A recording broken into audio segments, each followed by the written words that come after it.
El nombre de Bugatti evoca imágenes de automóviles clásicos y lujosos, triunfantes en las carreras y envueltos en un halo de leyenda. Son coches que alcanzan pujas millonarias en las subastas. Han ganado carreras y le han robado el corazón a miles de aficionados a los coches de todo el mundo. Eran veloces, hermosos y muy caros. Hoy son objeto de culto.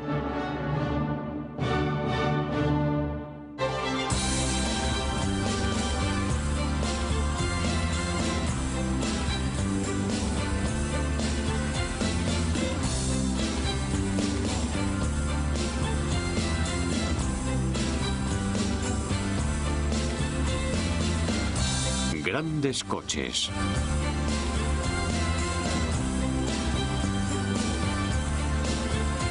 Bugatti.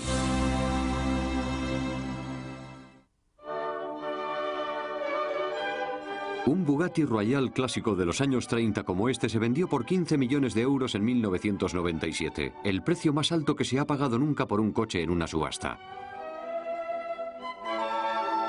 Solo se fabricaron 6 Bugatti Royale. Estos coches regios y sublimes fueron el sueño de un hombre: Ettore Bugatti. Todo lo que hacía Bugatti tenía estilo. Estaba obsesionado con la creación de objetos únicos. No le asustaba ser diferente. La pasión de Bugatti por la creación de artículos bellos estuvo estimulada por su familia de artistas de vanguardia europeos.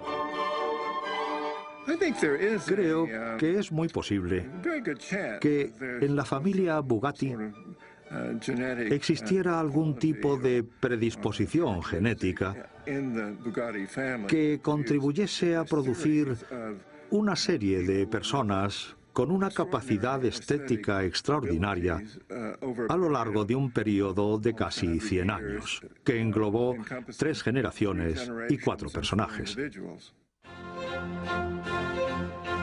El ADN de Ettore le empujó a diseñar uno de los coches más espectaculares que se han fabricado. Un coche que memorizan los estudiantes de diseño, que investigan los historiadores del automóvil y que codician los coleccionistas acaudalados y los pilotos de carreras de coches clásicos. Incluso los fabricantes contemporáneos tratan de captar la magia que desprendía el Bugatti. Su leyenda comenzó a finales del siglo XIX. Ettore Bugatti alcanzó la mayoría de edad en los años 90 de ese siglo, cuando se empezó a ver los primeros automóviles por las calles de Europa. Solo los ciudadanos más adinerados tenían coche. Y así ocurría en la ciudad natal de Bugatti: Milán. Él se quedó transfigurado por sus posibilidades. Quería formar parte a toda costa de la emergente era del automóvil. Pero su padre, el célebre diseñador de muebles Carlo Bugatti, opinaba que su hijo debería aspirar más alto y convertirse en artista. El hermano pequeño de Ettore, Rembrandt, ya destacaba por su talento como escultor. Las logradas creaciones de animales de Rembrandt recibieron alabanzas de la crítica y se expusieron en una galería de París. Ettore intentó complacer a su padre y se propuso hacerse también escultor, pero el corazón le decía que esa no era su auténtica vocación.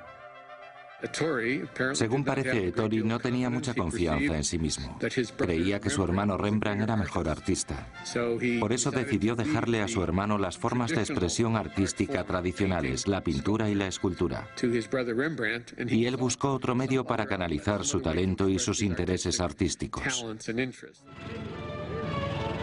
En 1898, cuando solo tenía 17 años, Bugatti decidió dedicarse a su sueño: los coches. Y se metió en el mundo de las carreras de automóviles, pero tuvo que empezar desde abajo. Ettore se compró un triciclo, o lo que hoy en día nos parecería un triciclo infantil sobredimensionado, un Prinetti Stucchi. Sobre el eje llevaba un motor que impulsaba ambas ruedas traseras. Ettore decidió desmontarlo, aprender cómo funcionaba todo y volverlo a montar. Y ganó unas cuantas carreras. Insatisfecho con sus actuaciones y convencido de que podía hacerlo mejor, Ettore modificó su triciclo motorizado. Como tantos otros, pensó que podría mejorar el diseño. Instaló 2 motores, uno encima de cada rueda. Logró que el coche fuera más rápido y ganó varias carreras más. Entonces se salió por la tangente. Se dijo, bueno, si funciona bien con 2 motores, con 4 motores y 4 ruedas irá todavía mejor. Pero no le funcionó. Inasequible al desaliento, desarrolló el Tipo 2. Lo llevó a la Exposición Universal de Milán de 1901. El innovador coche de Ettori ganó la Copa de la Ciudad y una medalla especial del Automóvil Club de Francia. También le proporcionó a Ettori un contrato de 7 años con el fabricante de coches Dietrich. Enseguida se dio cuenta de que no estaba hecho para trabajar en una fábrica. Le interesaba el proceso de diseño, no la fabricación. Bugatti dejó Dietrich y pasó a desempeñar varios trabajos relacionados con la ingeniería y el diseño. Continuó diseñando coches para sí mismo. Al final desarrolló un modelo, el Tipo 10, que pensó que podría fabricar por su cuenta. Encontró una tintorería abandonada en un pueblo alsaciano, Molsheim, y se acudió al banco local en busca de financiación. Los 2 hijos del banquero eran fanáticos de los coches y llegaron a un acuerdo. Tenía un coche nuevo y una fábrica, pero le faltaba promocionar la empresa. Como las carreras eran la principal forma de vender coches, decidió fabricar el mejor coche de carreras que se había diseñado nunca.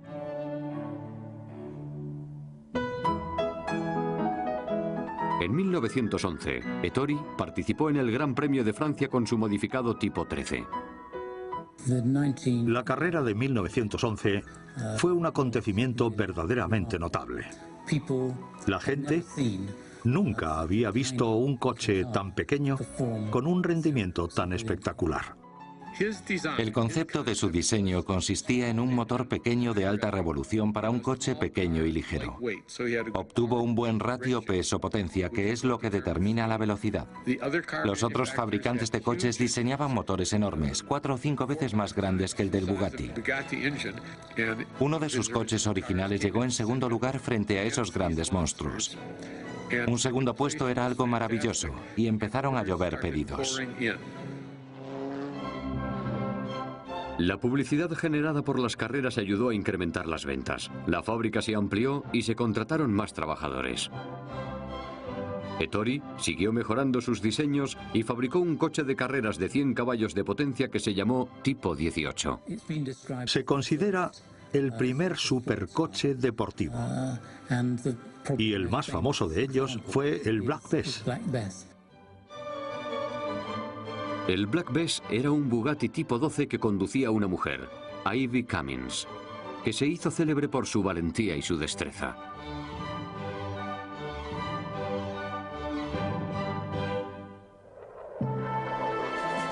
En 1914 empezó la Primera Guerra Mundial y la fábrica de Bugatti, situada en la frontera alemana, se encontró en el ojo del peligroso huracán.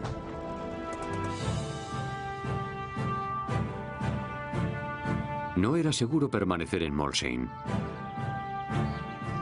Bugatti enterró 3 de los 4 modelos que había estado desarrollando, metió a su mujer y a sus 2 hijos en el cuarto automóvil y se refugió en Milán. Durante la guerra, Ettori desarrolló un diseño revolucionario de motor de avión que permitía a una ametralladora disparar entre las hélices. Después de la guerra, Ettori y su familia volvieron a Molsheim y empezaron a reconstruir la empresa de automóviles Bugatti. Una de las primeras tareas fue desenterrar los coches que había escondido de los alemanes. Los reconstruyó y empezó a participar en carreras. En 1920, uno de esos Bugatti Tipo 13 ganó el primer Gran Premio de Le Mans. En 1921, en Brescia, los Bugatti coparon la primera, segunda, tercera y cuarta posición. Semejante alarde sin precedentes le granjeó al coche el sobrenombre de El Brescia.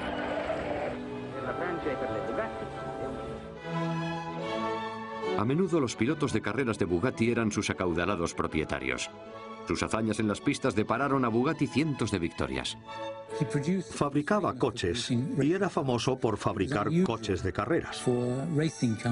No era habitual que un fabricante de coches de carreras vendiese sus automóviles a particulares, pero Bugatti lo hacía.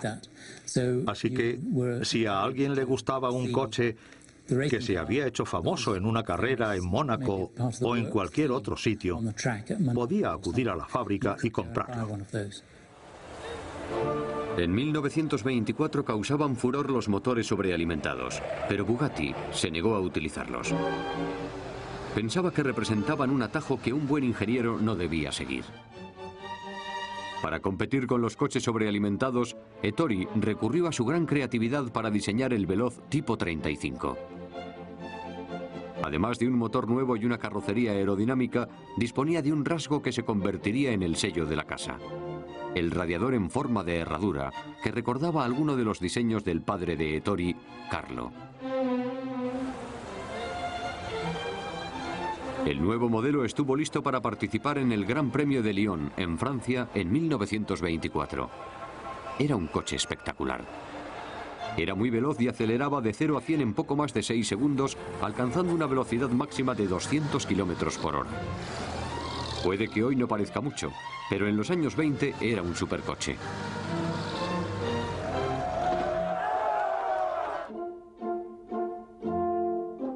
Sin embargo, el nuevo coche de pasajeros, el Tipo 40 que se fabricó en 1926, no resultó ser ni rápido ni atractivo. Bugatti pidió a su hijo de 18 años, Jean, que mejorase su diseño. Este diseñó una carrocería para el coche de su hermana. Al igual que su padre y su abuelo, Jean era un artista. El talento de Jean para el diseño le hizo merecedor de un puesto en la empresa familiar, pero tuvo que empezar desde abajo. Su trabajo consistía en aprender a diseñar coches. Jean Bugatti tuvo que ir a la fábrica de Bugatti como los demás obreros de Molsheim y aprender allí todo lo necesario sobre la fabricación de coches. A Jean le gustaba aprenderlo todo sobre el negocio, pero su verdadera pasión eran las carreras. Su padre sabía lo peligrosas que resultaban y no le dejaba competir. Ettori había perdido a su adorado hermano, que se suicidó. Ignoró a su padre y empezó a competir en sus...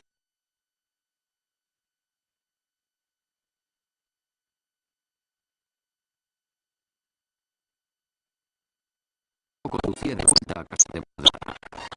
En las pistas, Bugatti pedía terreno ante los coches sobrealimentados.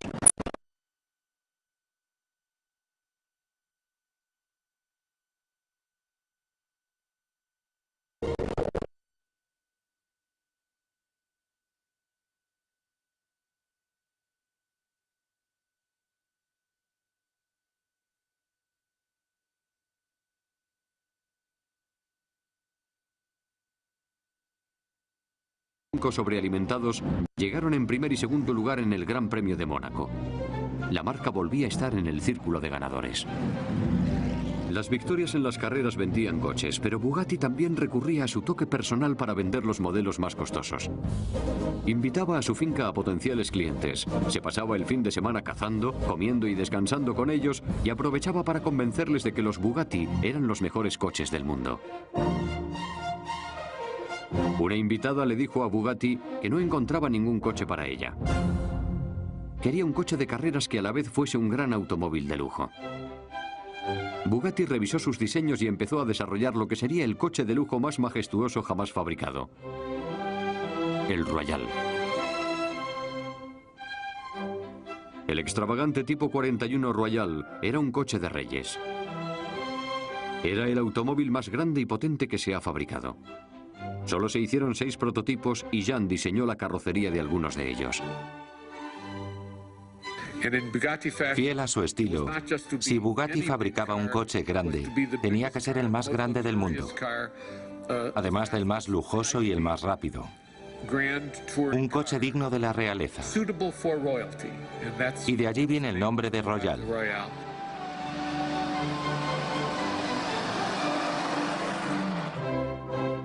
Ettori rindió un homenaje a su hermano Rembrandt al colocar la copia de una de sus figuras de animales, un elefante rampante sobre el radiador de Casa Royal. Al final solo se vendieron 2 unidades. Resultaba demasiado ostentoso para un mundo sumido en la recesión económica. Hoy, este modelo se vende por un precio de entre 11 y 15 millones de euros. Sus magníficos bastidores a medida consolidaron la reputación de Jean como diseñador y sentaron las bases de la leyenda de Bugatti.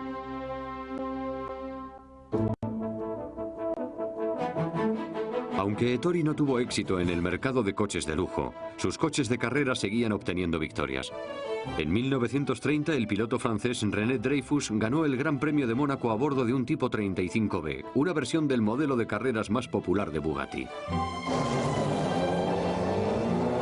Bugatti permanecía en la cima, pero otros fabricantes acortaban posiciones. Necesitaba un motor más potente para mantenerse en lo alto. En 1931, el Tipo 51, de 8 cilindros y doble árbol de levas, obtuvo el primer, tercer y cuarto puesto en Mónaco.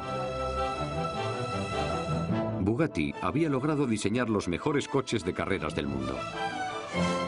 Y continuó desarrollando modelos victoriosos como el Tipo 53 con tracción en las 4 ruedas y 300 caballos de potencia, el Tipo 54 con tracción en 2 ruedas y el Tipo 55, un deportivo.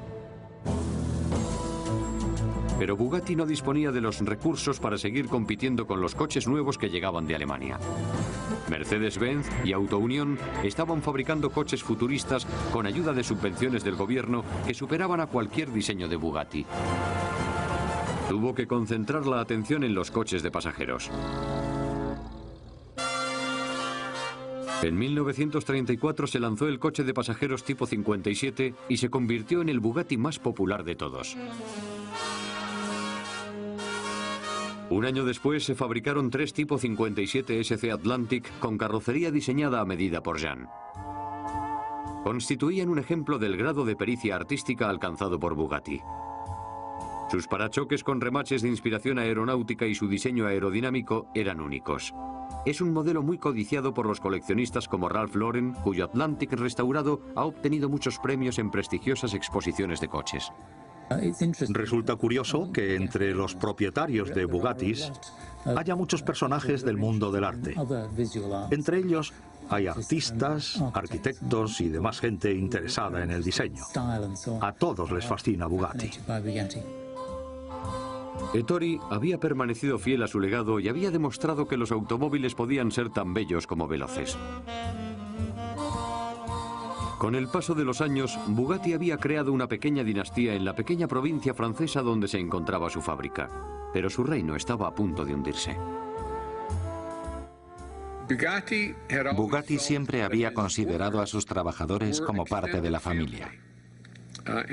Pero a mediados de los años 30 en Francia empezó a extenderse la sindicalización, la aplicación del salario mínimo, las vacaciones pagadas y las prestaciones sociales.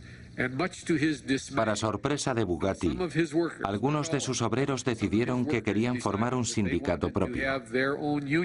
Y él estaba en contra de los sindicatos. Los obreros lograron crear su sindicato. Fue un golpe devastador para Bugatti. Bugatti se sintió traicionado por la mano de obra que no estaba de acuerdo con sus métodos. Empezó a pasar cada vez más tiempo lejos de Molsheim y dejó la gestión de la fábrica en manos de su hijo Jean.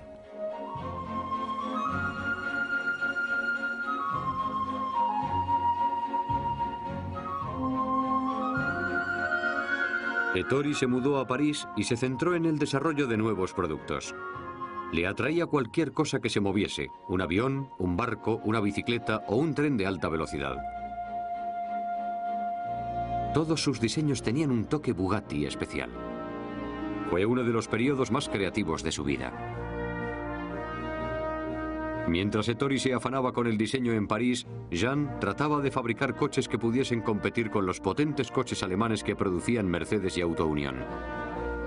En 1939, 2 pilotos del equipo Bugatti demostraron que, aunque los alemanes dominasen los grandes premios, todavía se les podía derrotar.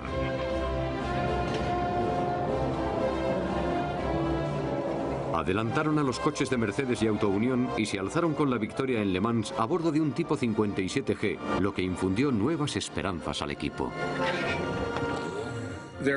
Ese año quedaba una última carrera, en una localidad costera francesa. Y Jean estaba probando uno de los coches que habían competido en Le Mans.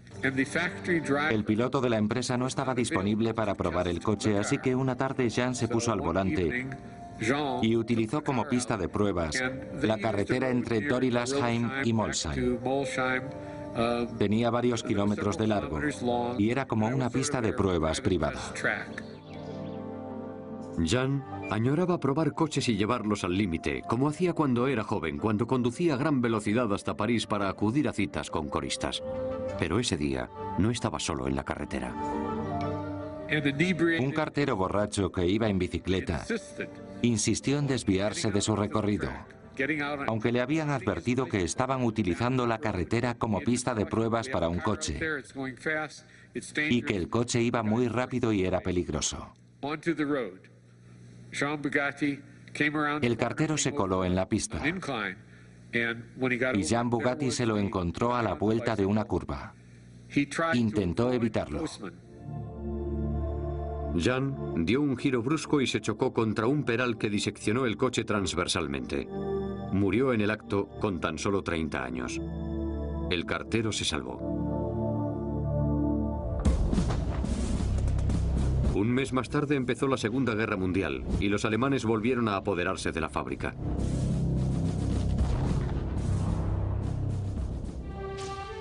Cuando terminó la guerra en 1945, Bugatti estaba dispuesto a regresar al trabajo, pero el gobierno francés se negó a devolverle su fábrica. Le dijeron que no tenía derecho a ella al ser ciudadano italiano y por lo tanto enemigo reciente. Ettori recurrió la decisión y después de defender su caso acudió a la fábrica que estaba abandonada y al lugar donde había fallecido su hijo. Ettori había conservado uno de los Royal. Se había quedado para su uso propio diario uno de los modelos que no había vendido. Y tenía un chofer. Después de defender su caso ante los tribunales, le dijo al chofer que le llevase a Molsheim para ver la fábrica. No le dejaron entrar, pero sí pudo ver el lugar donde había muerto su hijo y pudo visitar Molsheim. Fue una experiencia muy traumática. Ettori sufrió un colapso. Su chofer le recogió, le metió en el Royal y le llevó de vuelta a París. Bugatti entró en coma y murió en agosto de 1947 sin llegar a saber que los tribunales le habían devuelto su fábrica.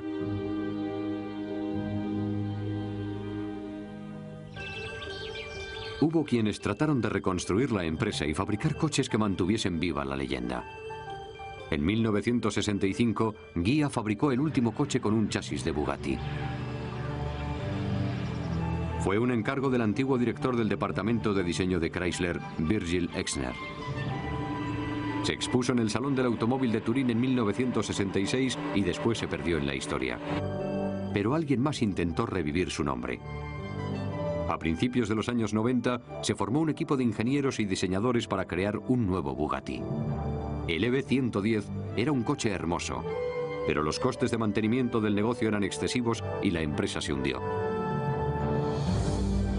En 1998 se volvió a resucitar el nombre de Bugatti cuando Volkswagen adquirió los derechos.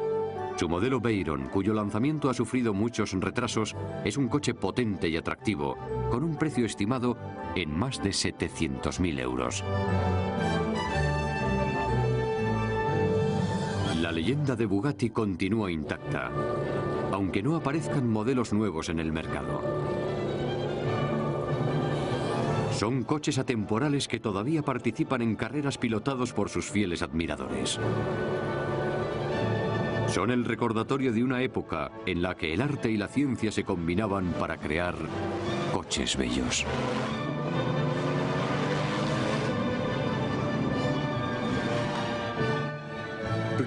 Los Bugatti son puras sangres. Tienen a sus espaldas un legado histórico de victorias en las carreras y son una alegría para la vista, tanto en reposo como a 160 km/h. Para los aficionados, nunca existirá nada comparable a la obra de arte que constituyen los magníficos coches creados por Ettore Bugatti.